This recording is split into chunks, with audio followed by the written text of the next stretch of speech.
It is one of the oldest questions mankind has ever asked. Are we alone in the universe?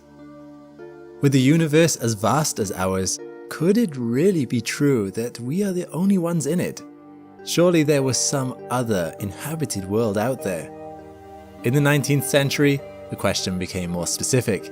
How common was life exactly? Could it be common enough to have arisen multiple times in our own solar system? Could it exist, say, on the planet the most similar to our own? Could there be life on Mars? Speculation raged. Sci-fi writers imagined entire alien civilizations on the red planet. Although this has calmed down in the last century, as our first probes and satellites went there and sent back photos of nothing but barren deserts, the question didn't entirely vanish. It simply reframed itself. Could life have once existed on Mars? Not now, but in the ancient past. And for all of our inquiring, to this day it is a question that only has one answer. Maybe. Thanks to probes that have gone on before, we know that liquid water once existed on Mars. And where there is liquid water, there is the possibility for life. This was an incredible discovery when it was made in the 1970s, but it is not proof. It's a question that, if it were proved positive, would forever alter our entire view of the whole universe. Because if life arose twice here, in our solar system, it almost certainly arose elsewhere. But until we find that first fossilized example of life on another planet, we will not know for sure. So NASA said, let's become sure. This is a video about the rover that went to go check. I'm Alex McColgan and you're watching Astrum. Join with me today in this supercut as we delve into the first campaign of the Perseverance rover, the NASA machine tasked with actually collecting samples of fossilized microbial life on Mars to return to us before the decade is out. This could be the rover that finally lays the ancient question of are we alone to rest. So, how did that first campaign go? Perseverance launched on the 30th of July 2020 on an Atlas V rocket. There was a great launch window around this time where Earth and Mars were aligned just right for a quick rendezvous. In fact, China and the UAE also launched a rover and probe respectively during this same launch window. The cruise took 7 months, and checks on the system showed that Perseverance was in good shape for the atmospheric entry. Landing is the most nerve-wracking part of the whole journey. The extremes in temperatures and speed involved make it very dangerous.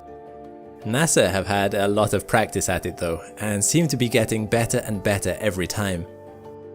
NASA have this cool visualization on their website that I want to show you, because I want you to appreciate that landing a car-sized rover on another planet is no mean feat.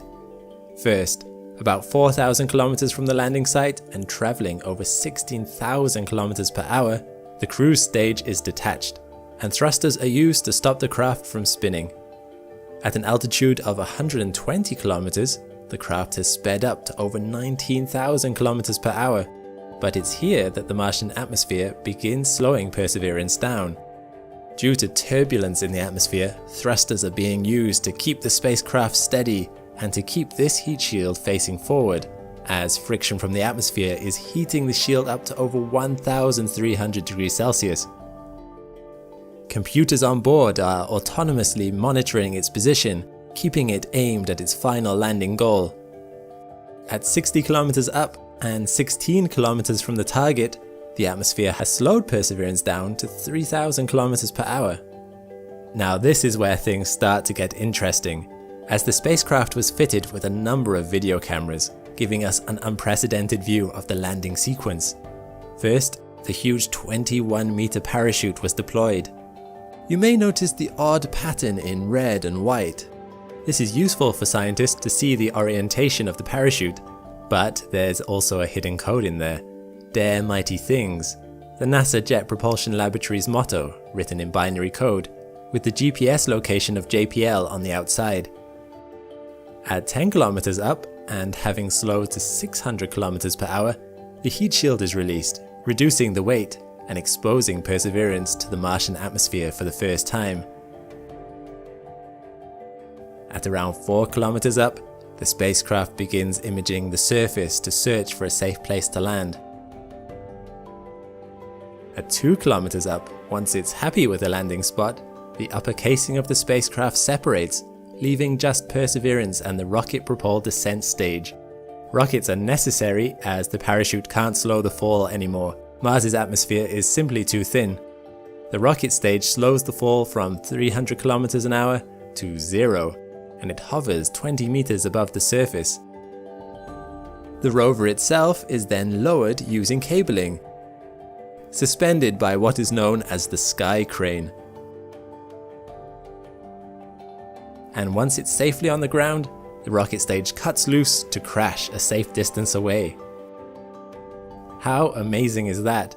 And actually being able to really see it is incredible. After a 7-month journey, Perseverance landed on the surface of Mars on the 18th of February 2021. Perseverance is NASA's most ambitious rover yet. To give you a sense of scale, the thing is massive. NASA have basically sent a car to Mars. You may notice though that its looks are heavily based on its famous predecessor, Curiosity. While it may appear almost identical, there have been some major improvements of the design based on what didn't work so well on Curiosity. One noticeable difference is the wheels. Curiosity's wheels have shown some serious wear so far. So Perseverance's wheels are thicker and more durable. They are also less wide, but have a larger diameter. Another improvement is its robotic arm, which is longer and stronger than the one on Curiosity. But the most notable differences are, unsurprisingly, the scientific instruments on board. Because while Curiosity was designed to investigate whether Mars was once a place conducive to life, Perseverance is looking for actual evidence of fossilized life. The first step for it will be to find compelling rocks, and it has an advanced suite of instruments to help it do just that. On the mast is a powerful camera called the Supercam, which uses a laser to identify the composition of rocks. The camera itself takes a photo to visually identify what the laser is pointing at, so it's not actually this camera that takes the impressive panoramas you'll see later. However, this instrument is really important. It can analyze a rock from several meters away, which means the rover itself doesn't need to move within arm's reach of a rock it wants to identify, allowing it to move on to a new region quicker. The 3D panorama cameras are also located in the mast, and they can zoom, focus, and take video. Once intriguing rocks have been identified with the cameras, Perseverance can move in closer and examine them with the spectrometers in its arm.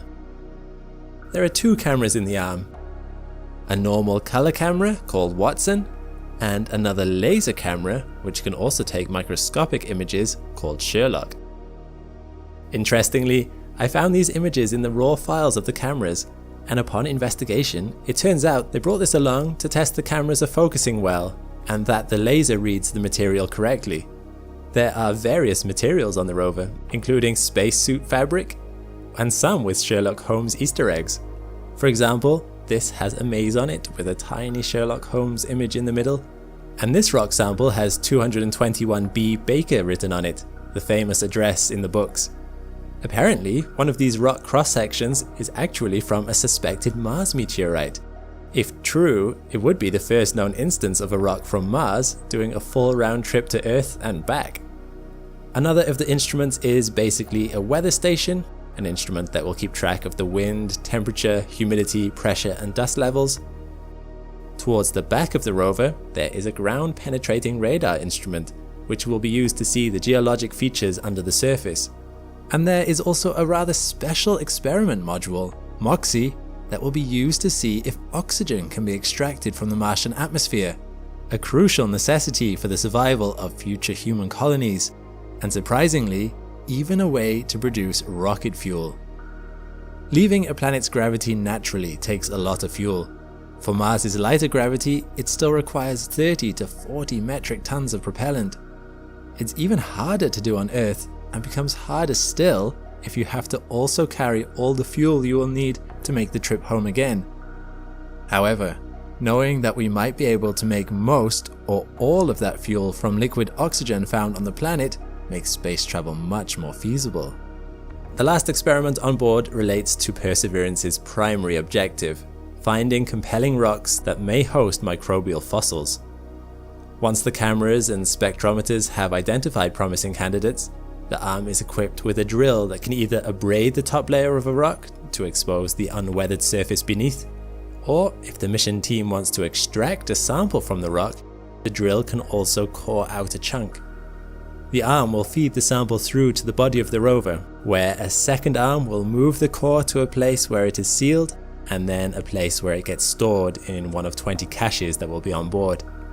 Interestingly, although Perseverance was cleaned as much as possible before launch to avoid contaminating Mars and also these samples, even tiny traces of gases from the rover itself could skew readings. To combat this, there are also some witness tubes that are preloaded with witness materials that can capture molecular and particulate contaminants. Each witness tube will be opened on Mars to capture the ambient environment. They will then be sealed like the normal sample tubes. Comparing the witness tubes with the cached samples will allow scientists to know what the contaminants are and eliminate them. But sadly, Perseverance will not be able to confirm the existence of microbial life by itself. It is actually designed as a forerunner mission.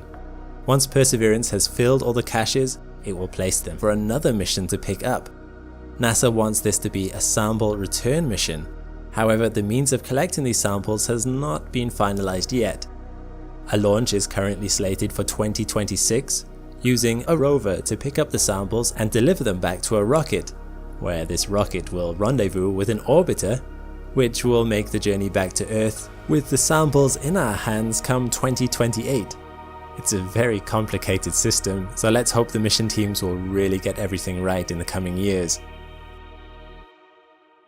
As the rover turned on its cameras and took in its surroundings for the first time, it found itself staring out across the red, arid, and solitary landscape that we have come to expect from Mars.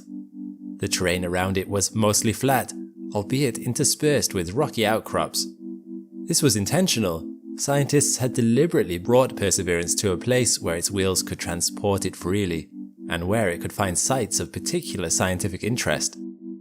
To that end, they had chosen Jezero crater.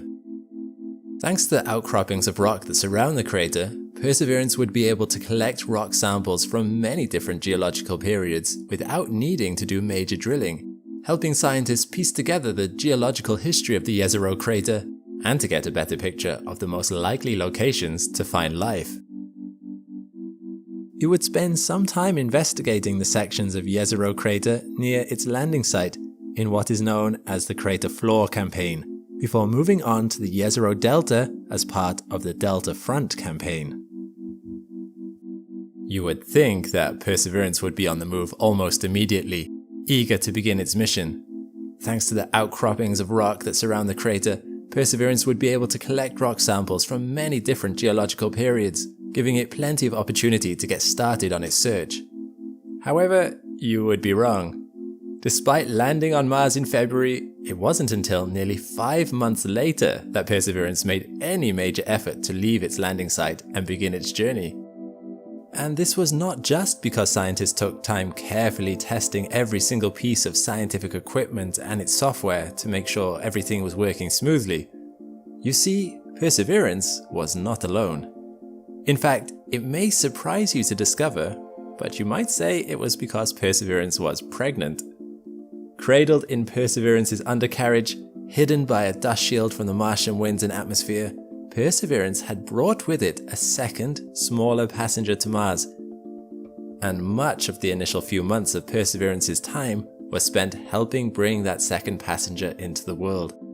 This second passenger was to be Perseverance's companion for the journey ahead, as well as an interesting tech demo. This smaller robot was not a rover. Its name was Ingenuity, and it was the first ever attempt at a helicopter on Mars. After performing several tests on Perseverance's own software and hardware, scientists turned their attention to this smaller 1.8 kilogram drone.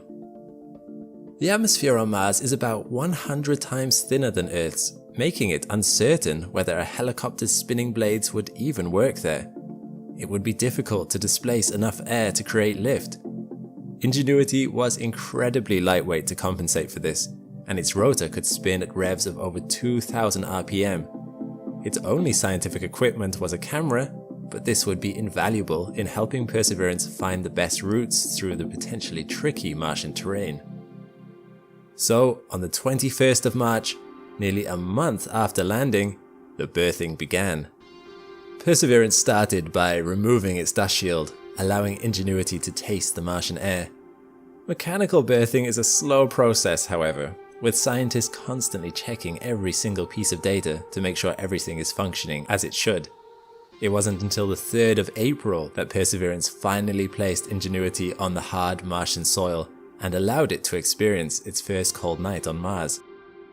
Temperatures on Mars reach lows of -100 degrees Celsius, so outside of the protective heaters of Perseverance, it's no small thing that EXYiUH survived the night with no problems. But scientists were delighted that this part of the mission went smoothly. During this stage of Perseverance's mission, it looked on like a proud parent as EXYiUH began to take its first wobbling steps, although just like a parent, Perseverance couldn't resist taking a selfie or two to show off to its friends on Earth. EXYiUH's first flights did not go completely without a hitch. After taking time to test its rotors at varying speeds, EXYiUH did run into some software issues that worried the engineers who'd worked on it. However, by the 19th of April, Perseverance was able to record as the solar-powered drone attempted the first ever controlled flight on another planet. The flight was done autonomously, as the time it would take for a signal to travel from Earth to Mars would create too much lag to try and fly remotely. And there were a lot of unknowns. Mars has a lighter gravity compared to us, as well as having thinner air, which meant that testing the rotor on Earth didn't necessarily mean it would work on Mars. It's hard to properly replicate lower gravity on Earth, for example. But fortunately, and with incredible smoothness, EXYiUH rose to an altitude of 3 meters and remained hovering there for 39.1 seconds, just as planned. Scientists were very excited when the tech demo that had been proposed just 6 years earlier had proved itself a success. EXYiUH was not expected to last long on Mars, but it kept going and going, flying further and higher than every previous attempt. It didn't crash, didn't break, and actually has become a useful scout for Perseverance, to find good routes for the rover to take, or to search for points of interest too small for satellites to detect. EXYiUH went from a disposable tech demo at the beginning of the mission to a valuable aid and accomplice for the Perseverance rover. What about Perseverance? The Martian rover was not completely idle during this time. Perseverance was able to test out a lot of its own gear while it waited for EXYiUH. Perseverance was equipped with a microphone, and scientists hoped to get the first ever audio sample from the Martian surface. Soon after landing on Mars, Perseverance was able to do just that, giving us our first idea of what the wind on Mars sounds like.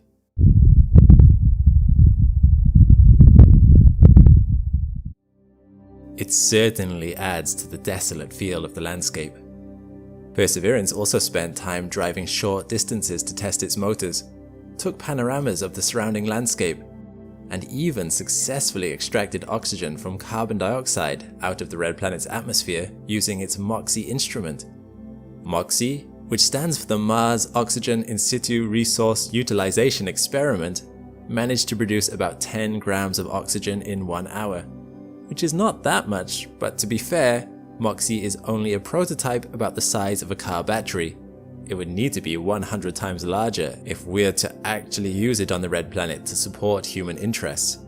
However, just knowing that it works is an exciting step forward. But as fascinating as all these things are, there was one thing that Perseverance still needed to do. It had come here to discover one very important thing. Was there ever life on Mars? And so, during this period of downtime, scientists were busily plotting the best possible route for Perseverance to take. Although Perseverance's landing was one of the most accurate Mars landings NASA had achieved so far, it was still many days' travel from some of the 40-meter tall outcroppings of a rock at the edge of a crater known as South EXYiUh6AKFw that scientists have wanted to investigate. And between South EXYiUh6AKFw and Perseverance's landing site, there lay a dangerous dune field filled with loose sand, impossible for the rover to cross without risking getting stuck forever, which would spell an end to the mission. Scientists would need to decide the best possible route around the dunes. Was it better to travel anti-clockwise around the crater, which would get Perseverance to the outcroppings faster? Or would it be better to travel clockwise, which would take longer, but would allow the rover to stop by more interesting rocks along the way? In the end, as is often the case in space exploration, it came down to efficiency. Scientists chose the second option, to allow it to do as much science as possible in as many areas as possible in the limited time the rover had available to it. Perseverance was finally given the go-ahead.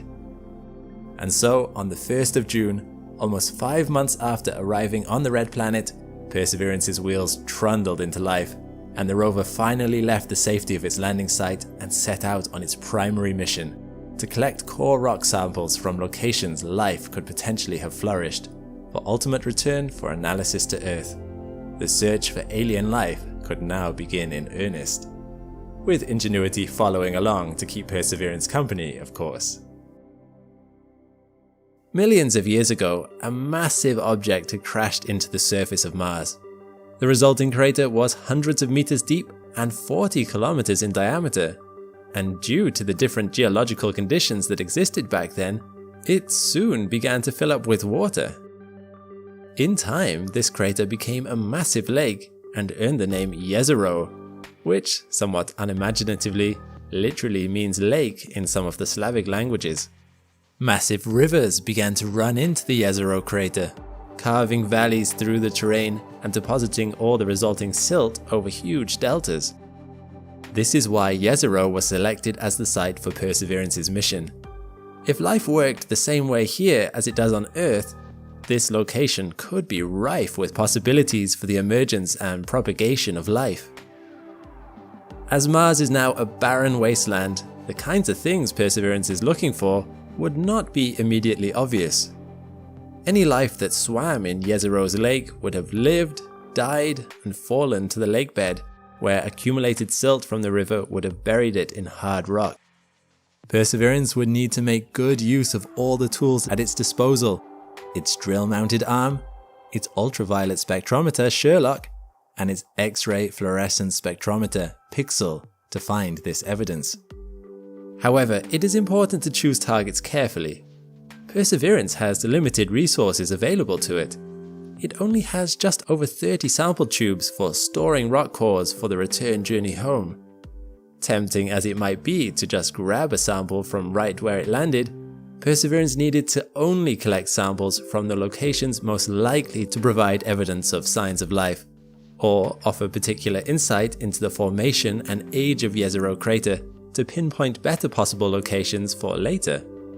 As such, Perseverance did not start drilling immediately, but instead began traveling south from its landing location at Octavia E. Butler Landing, named after the science fiction author, to the area known as Cratered Floor Fractured Rough.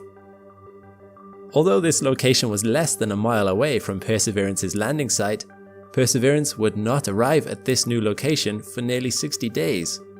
This is because the unfamiliar, rocky surface of Mars is strewn with obstacles for a rover. You'll notice the rocks that are scattered over the Martian surface.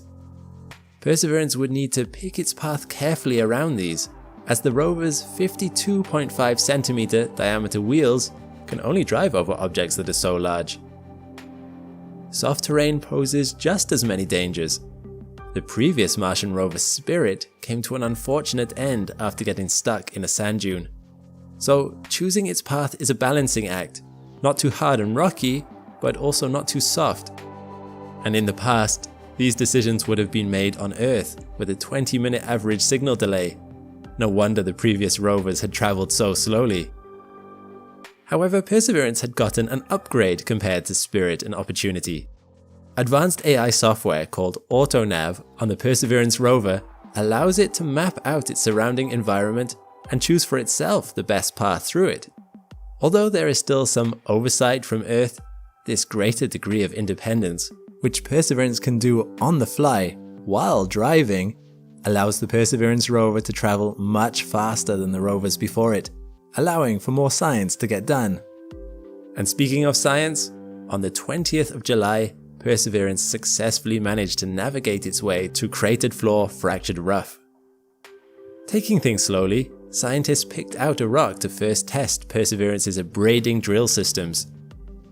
The abrade attempt took place on a paving stone nicknamed Guillaume, and it was a simple success. The drill cut away the top and gave scientists insight into the kind of stones that Perseverance was driving on. By examining grain sizes, chemical composition, and other details, scientists would gain insights into the type of rocks these were, either sedimentary, the kind likely to contain fossilized remains and other artifacts, or igneous rock formed from magma. What they saw heartened them, and on the 6th of August, scientists picked out another target rock, nicknamed Rubion, to take their first actual core sample. Due to the time zones involved, it was only 2 AM Pacific Daylight Time when over 90 engineers and scientists gathered online to witness the fruits of their years of labor. Perseverance cored successfully down to the 7 centimeter depth it had been programmed to reach. It photographed the hole afterwards, and everything seemed to be going fine. Over the next 6 hours, Perseverance painstakingly took the core, placed it in one of its tubes, and moved it to its adaptive cache-in assembly, the place where core samples are processed. Due to the nature of the mission, it's vitally important that no contaminants be allowed to enter the tube, or else it might invalidate the entire process. Finally, Perseverance transferred the now sealed tube to its storage unit. Scientists were elated at this perfect first-time success. But then more data came through, and scientists realized that there was a problem. The sealed tube was empty. Confusion filled them. Where had the sample gone? Due to the limits of technology, scientists could not record on camera every movement of Perseverance. It only has so many cameras. So they had to rely on Perseverance to follow the orders they sent it. But here it seemed that Perseverance had followed its orders, and yet the weight sensors in the storage unit informed them that the tube was missing any additional weight.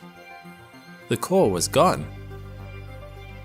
Perseverance drove backwards and looked between its tracks, but there was no sign of a dropped core. In time, scientists arrived at a bittersweet conclusion. Perseverance had not malfunctioned or done anything wrong, it was the rock itself that was to blame.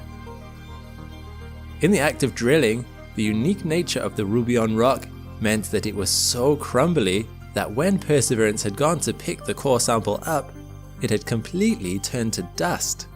Perseverance could not collect it in that state.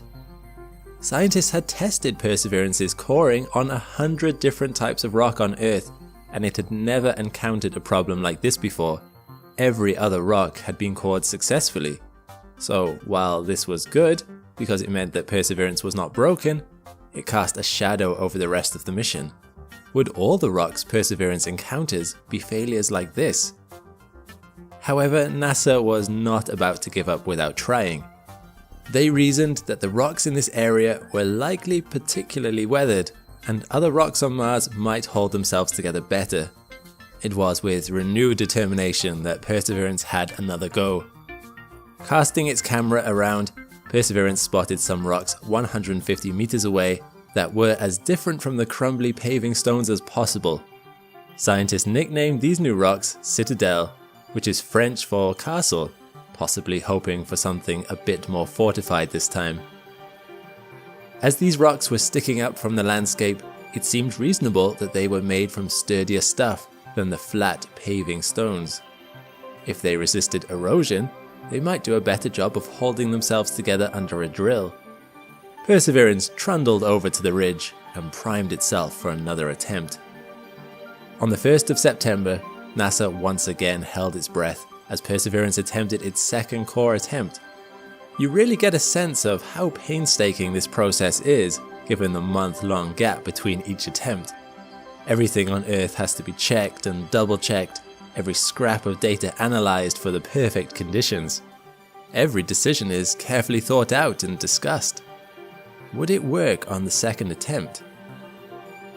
Perseverance's drill collected a core that was 6 centimeters long, and, possibly with wry exasperation, before sealing the core in a tube, Perseverance brought it round and added an additional step. It took a photo of what it held, to confirm to everyone on Earth that it was actually holding a core this time. Scientists must have felt a huge relief as data came back that Perseverance had successfully taken the core and transferred it to its storage area. The core, nicknamed Mondenier, was ready to be taken back to Earth on a future mission where, in a larger lab, its secrets could be better analysed. Perseverance took another core sample that day, just to be absolutely certain. They were possibly feeling on a bit of a roll, and who could blame them? They were now one step closer to knowing whether life ever existed on Mars. Although this sample was just the beginning, and may not have any signs of life in it, they had stepped a little further into the uncharted. A week or so went by. A first success was swiftly followed by a third and a fourth, both taken from the rock named Rochette in early September. The crater floor campaign was going well. At that point, sadly, it had to take a pause for solar conjunction. Due to the arrangement of our solar system, Mars and Earth do not always have a line of sight on each other. Sometimes they are on opposite sides of the solar system. This increases the lag time it takes for NASA to send and receive messages from Perseverance, but that is not the worst problem. When Mars and Earth are perfectly opposite each other, communication between the planets becomes completely impossible for one simple reason: the Sun. No radio signal can penetrate this cosmological giant. As such, there was little scientists could do but wait for these orbital bodies to move apart. Perseverance has advanced AI on board, but it still needs to check in with NASA from time to time to plan its route, update its mission, and report back its findings. So it wasn't until November 2021 that things could really get going again. But NASA was not idle during this solar conjunction. By the time Perseverance was powered up again, the NASA scientists had already thoroughly worked out its next objective. In EXYiUh6AKFw crater, there is a dune field known as EXYiUh6AKFw. In amongst these dunes, there is a series of outcroppings that were of particular interest to Perseverance's mission, due to the many different layers of exposed rock they gave access to. These different layers likely represented different geological eras, which would give scientists the clearest picture of the history of EXYiUh6, as well as giving them an opportunity to find life itself. Outcroppings are of particular interest because Perseverance's drilling equipment only allows it to dig several centimeters deep. If it wasn't for outcroppings, where erosion had exposed these layers to the Martian atmosphere, Perseverance would not have access to them. However, sand dunes are of particular danger to a rover like Perseverance. With help an entire solar system away, if Perseverance was to start wheel spinning in a section of particularly loose dune, it would likely spell the end of its mission. As such, Perseverance's trusty sidekick EXYiUh6AKFw was sent in to conduct some preliminary reconnaissance. If it could find a route through the sand dunes that looked safe, Perseverance could get its sample tubes to the vital outcroppings of EXYiUh6AKFw.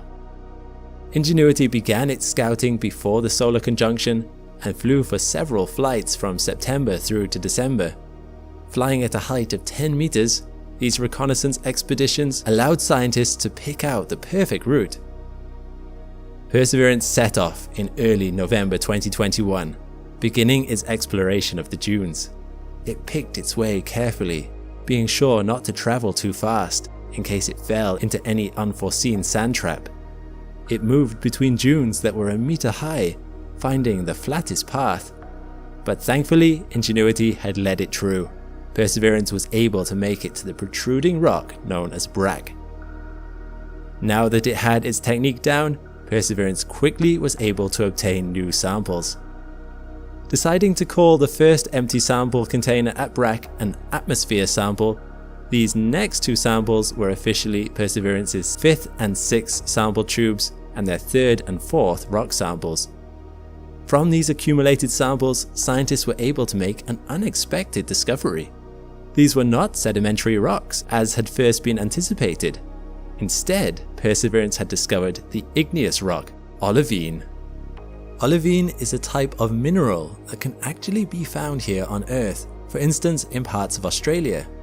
Unlike sedimentary rocks, which are made by particles of sand and other detritus slowly accumulating on top of each other over time, an igneous rock like olivine is formed by the cooling of magma. As such, it seems that at one time or another, EXYiUh crater must have been witness to some volcanic activity. While this might initially seem to be bad news, you might correctly conclude that not much life could be found in magma. Scientists could discern signs of water erosion on the rocks. The ridges at the ends of the crater showed signs of water motion. Whatever volcanic activity had happened here, the water that created EXYiUh's delta must have come after it had already cooled. As such, the presence of igneous rocks was actually good news. Igneous rock is usually very high in minerals. This is why the areas around volcanoes are so fertile. The presence of water and high mineral count rocks could have been the perfect conditions for life. All in all, Perseverance's mission seemed to be going well. But Mars was not done with it. The desert does not give up its prey quite so easily. On Wednesday the 29th of December, on the return journey out of EXYiUh, Perseverance stopped to take another sample from another rock outcropping known as EXYiUh, specifically from a small stone known as rubion. Initially things seemed to go well. Perseverance cored its target rock with no issue. It placed its core in the test tube. But when it came to transferring the test tube into the bit carousel on the rover's chassis, it hit an unexpected resistance. Something was blocking the tube from entering the carousel. Perseverance immediately stopped its process when it detected the anomaly and sent a request to NASA asking what it should do next.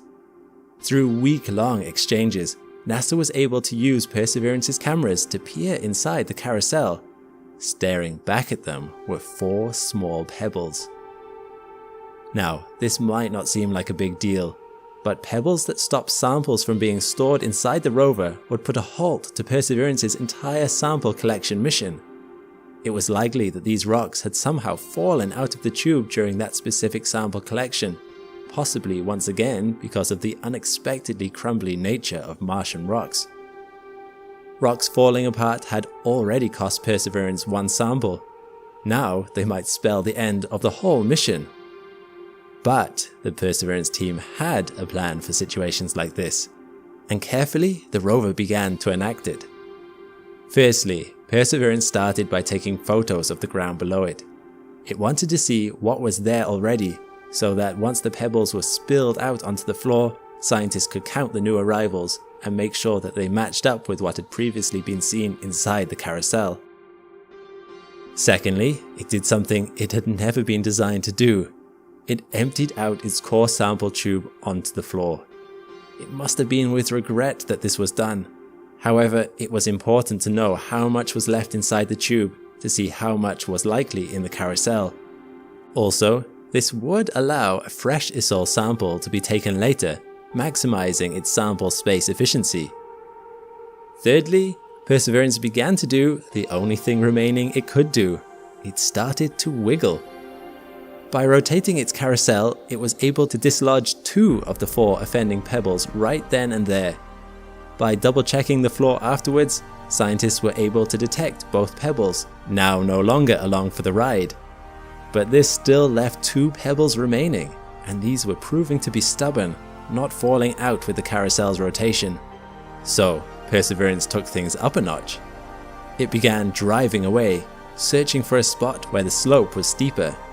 The plan was to position Perseverance at an angle, leaning forward so that gravity could start to pull on the last 2 pebbles. Its sturdy base meant that this could be done with relative safety, although tipping over would have been a disaster, so scientists would be careful not to pick a place that was too steep. A suitable location was just a short 5 meters away. Perseverance drove there and arrived at its location, only to make a surprising discovery. The other 2 rocks had vanished. Initially cautious and then elated, the NASA team deduced that the rumbling of Perseverance across the Saita sands had caused the rocks to shift and then fall out. They made sure to carefully test their equipment, making sure that the tubes could be correctly docked again. And only once everything was proven to be functional did they claim success. Perseverance was ready to go again. This may seem like a short drama, but my telling of the story might have been misleading. It was the 29th of December that Perseverance first picked up these stowaways. It was only on the 27th of January 2022, an entire month later, that the rocks were completely confirmed to be gone. This is because when you've spent millions of dollars getting a piece of hardware to another planet, care is always the watchword of the day. Although it sometimes takes weeks to plot out how to overcome a challenge, it's usually worth it for the longevity of the mission. Thanks to some careful decision making and moving correctly across the desert, Perseverance's mission could now continue. Having successfully collected its samples and overcome yet another challenge, it made its way out from among the sands. With Saita sands behind Perseverance, Perseverance's crater floor campaign was coming to a close.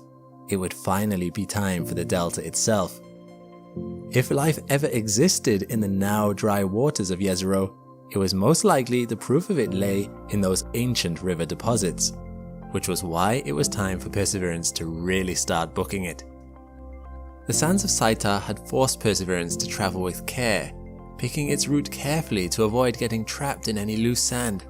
However, the terrain outside Saita is much smoother. This allowed Perseverance to unleash its full potential. As it travelled up and around the outside of the dunes of Saita, Perseverance proved itself by setting the land speed record for a rover on Mars, 319.8 meters travelled in a single day. Admittedly, that does not sound very fast. The distance is only about the length of 3 football pitches, but this is impressive for a Mars rover. This was roughly 50% further in one day than the previous record of 220 meters set by the Opportunity rover in 2005. And bear in mind, it did all this by itself, choosing its route with its autonomous AI system, AutoNav. Being able to assess the terrain around it, on the fly and by itself, the fact it could pick out the best route to avoid obstacles and rough patches is incredible. And given that Perseverance's top speed is believed to be 120 meters per hour, Perseverance still has a lot of reserves to tap into. And Perseverance was not done there. It also completed the first multi-day drive on Mars, managing to keep driving without any input from Earth over a 3-day period. This has always proved challenging for rovers. Usually, human intervention is required, and regular updates are needed to help negate the uncertainty that always creeps into a rover's awareness of where it is. Without this intervention, it may get lost, possibly leading into dangerous areas. But Perseverance's AutoNav was able to circumvent this issue. Although some uncertainty does still creep in, Perseverance is able to keep track of its own location well enough that it can be left to run without these regular updates, potentially meaning it can be left to run over weekends or holidays without any supervision from Earth. This allows it to travel much faster and further, getting to the places where the best science can happen. Not that Perseverance wasn't doing science along the way to the Delta, it just did some of it autonomously too. Oh, and I think it's time we talked about Perseverance's heat ray, which it can use, you guessed it, autonomously. Yes, Perseverance has a heat ray, which it can decide for itself when to deploy. I've mentioned this laser earlier when I spoke about Perseverance's supercam. What I did not mention was that this laser didn't just point to interesting targets, it vaporizes them. When I first heard about this, I began to suspect that whoever designed Perseverance had read War of the Worlds and wanted to circumvent any possible invasion of Earth by getting the first hit in. And while this isn't likely the case, Perseverance's laser is no joke. It can heat rocks to a temperature of 10,000 degrees Celsius, melting them to plasma and vaporizing them. Before you ask, this incredible tool is designed for use in evaluating the chemical composition of rocks, not vaporizing aliens. By heating rocks up to such a temperature, the light they start to emit can be evaluated to see which chemical markers it carries. Different elements and compounds release light at different wavelengths. By seeing what light a rock emits or doesn't emit when superheated can be key in identifying its chemical composition for some on-site scientific analysis. Also, it should be noted that this is done on a very, very tiny scale. On the 11th of March 2022, Perseverance zapped one fascinatingly purple-colored rock a total of 150 times in the same spot, vaporizing its outer layers to see what lay behind the surface. However, all these repeated vaporizations only bored a hole into the rock that was a single millimeter deep, hardly a weapon for fighting Martians. But these are the tools Perseverance employs as it continues its journey, working with scientists along the way to abrade and laser various samples for a little en route science. It even accidentally picked up a pet rock along the way in one of its wheels. This small stone was deemed not to hinder the rover's movements in any way, so scientists have left it be. So far, the rock has accompanied Perseverance over a distance of 8.5 kilometers over the course of 4 months, and has proved to be far less of a danger to its mission than the last rocks that it accidentally acquired. But with the arrival of one friend, another would begin to depart. Technology, although impressive, is not infallible. On the 3rd of May 2022, as Perseverance was reaching the end of its journey towards Jezero's Delta, communications dropped out with Ingenuity. The Ingenuity helicopter had accompanied Perseverance since the beginning of its journey, the two machines traveling together to the Red Planet and helping each other perform their different missions. Ingenuity had already amazed the world by being the first flying machine on Mars. It had scouted out the route for Perseverance during most of its mission, spotting hazards in advance so Perseverance could avoid them. But Ingenuity's intended lifespan of 30 days was already long past. Every day the helicopter still functioned was a gift, and one that could not keep giving forever. When Ingenuity first started off on its routine flight, Perseverance thought nothing of it. The two machines weren't always in line of sight with each other, instead keeping contact with frequent radio check-ins. However, when the next scheduled call should have come along, Ingenuity failed to check in. Perseverance froze in its tracks. Scientists thought desperately about what might have happened to the small helicopter.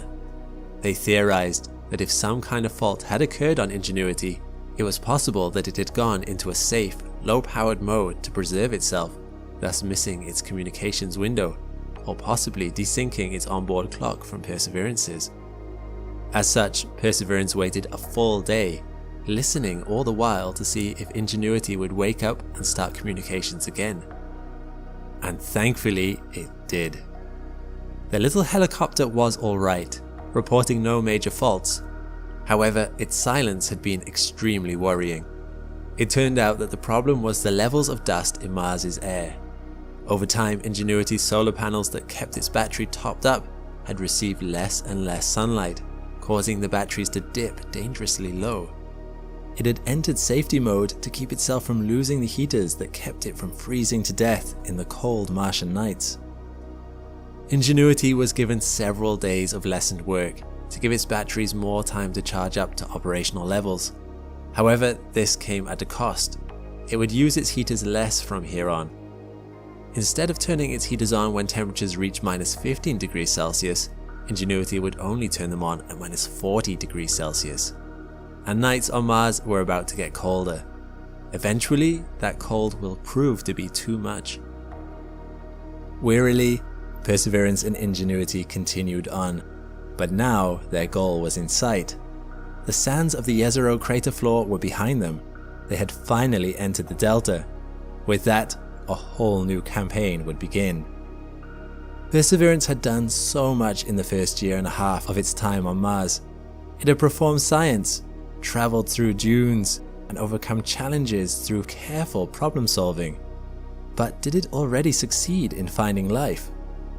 Ultimately, we will only truly know for sure when those samples return to Earth. Once that happens, it will hopefully be clear how influential the crater floor campaign has been. Even if it finds nothing, that in itself will hint at an answer. But for me, it's much more tantalizing to imagine that even now, the irrefutable answer to whether life once flourished on Mars might lie in a little transparent cache safely nestled inside Perseverance's casing. It might be in the next decade we find out that answer, but until then, Perseverance will remain true to its namesake and will keep on going with its mission.